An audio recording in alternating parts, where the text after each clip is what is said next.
Okay?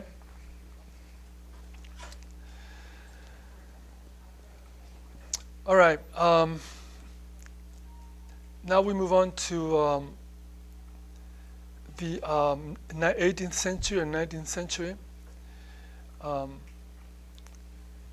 Just to briefly give you a notion of what materialistic ideologies, how materialistic ideologies worked, how they were worked and presented in the 19th century with Marxism and with Freudian psychoanalysis. Okay,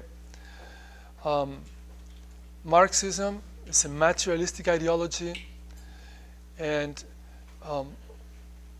it's again one of those sketchy theories, easy to grasp, but perhaps too easy, tries to give it too much of a simplistic explanation to reality. It was taken as science till the very end of the 20th century in the Soviet Union, and then also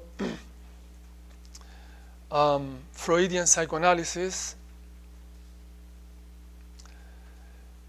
Again, if you've read a couple of pages by Freud, you have become instant psychoanalytical experts, and which is a very unfortunate thing because too many people did that in the 20th century. So now you know that if you have a headache today, it must be because when you were little, this older guy kicked your shoulder, and now it's all coming back to you as a traumatic form. Okay, well, I'm sorry, there is no science to that. I'm not saying there's no truth, but there's no science to that. No empirical observations, no experimental observations that have corroborated that kind of a thing, okay, at all. And with Marxism, the same. This idea of the class struggle and how society has proceeded through that class struggle and how everything can be explained in terms of these class interests and class ideologies. Well, these were kind of mental games people played and loved to play for most of the 20th century, but we don't have any scientific corroboration that that is the case. Okay. So, and now we are going to talk about briefly how these theorists, Marx and others in the 19th century, saw religion. Well, for Marx, religion was, he had a kind of an ambiguous attitude to religion. It was pretty much negative, but he put on the one side, on the one hand, he said that religion was the soul of a soulless world. It was the consolation of the poor and destitute, the fantasy they used to console themselves before the harshness of daily life. It was the opium of the people.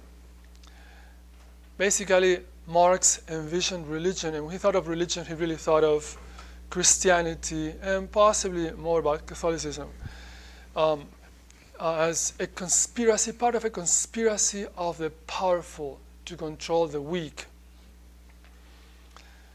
I mean, if you were a factory owner, what would be better for you than to have a bunch of workers who will not complain because they will hope to gain heaven by being submissive and meek and putting up with their suffering? Well, of course, that would be very convenient for you. So a conspiracy of the powerful against the weak. Now, other thinkers of the 19th century saw religion in a different light. Still negative, but different, and specifically Christianity. Let me mention one of them, who is Nietzsche. I'm sure you've heard of Nietzsche, Friedrich Nietzsche.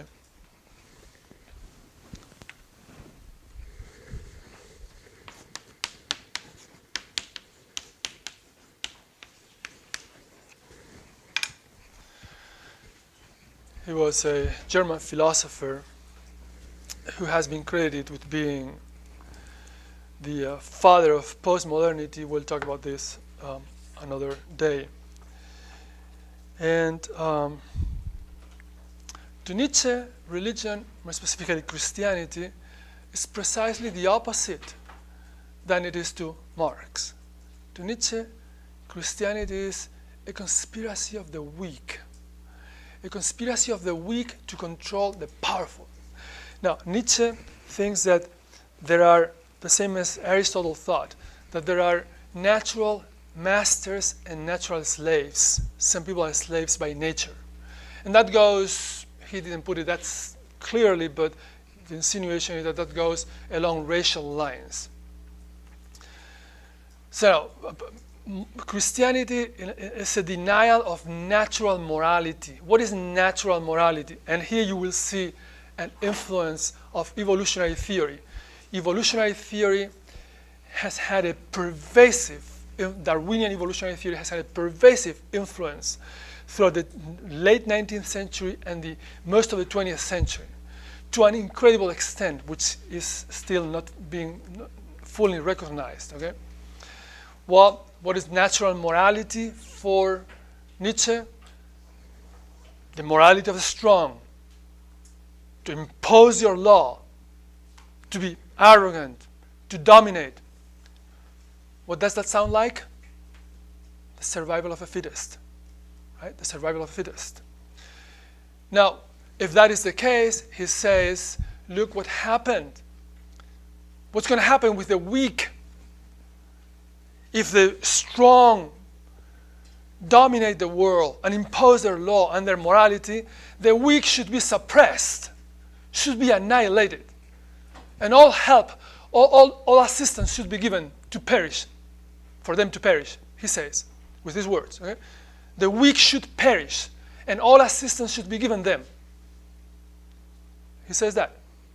But the weak are very smart. And so they came up with this conspiracy to control the strong. This conspiracy consisted of what he calls a transvaluation of values, an overturning of natural morality. So they came up with this religious notion that God loves the weak, the meek, the sick, the sickly. That for them is heaven. And if you want to go to heaven too, you have to be compassionate to them, kind to them. How smart. They got the strong, the dominant masters confused with this religious stuff for their benefit, of course. Let me read from Nietzsche.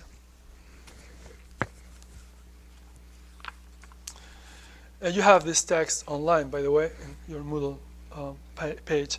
He says, the knightly with a K, K-N, the knightly aristocratic values are based on a careful cult of the physical, on a flowering, rich, and even effervescing healthiness that goes considerably beyond what is necessary for maintaining life, on war, adventure, the chase, the dance, the tourney, on everything, in fact, which is contained in strong, free, joyous action. On the other hand, the priestly aristocratic, he takes priests as being the symbol of religion. Now, when you say priest, you can only be talking about Catholic priests. Protestants don't have priests, or Jewish priests. Okay? So the priestly aristocratic mode of valuation is based on other hypotheses. It is bad enough for this class when it is a question of war. Yet the priests are, as is notorious, the worst enemies. Why? Because they are the weakest. Their weakness causes their hate to expand into a monstrous and sinister shape, a shape which is most crafty and most poisonous. The really great haters in the history of the world have always been priests, who are also the cleverest haters. In comparison with the cleverness of priestly revenge, every other piece of cleverness is practically negligible. Human history would be too fatuous for anything were it not for the cleverness imported into it by the weak. Take at once the most important instance. All the world's efforts against the aristocrats, the mighty, the masters, the holders of power, are negligible by comparison with what has been accomplished against those classes by the Jews. The Jews, that priestly nation, which eventually realized that the one method of effecting satisfaction on its enemies and tyrants was by means of a radical transvaluation of values, which was at the same time an act of the cleverest revenge. Yet the method was only appropriate to a nation of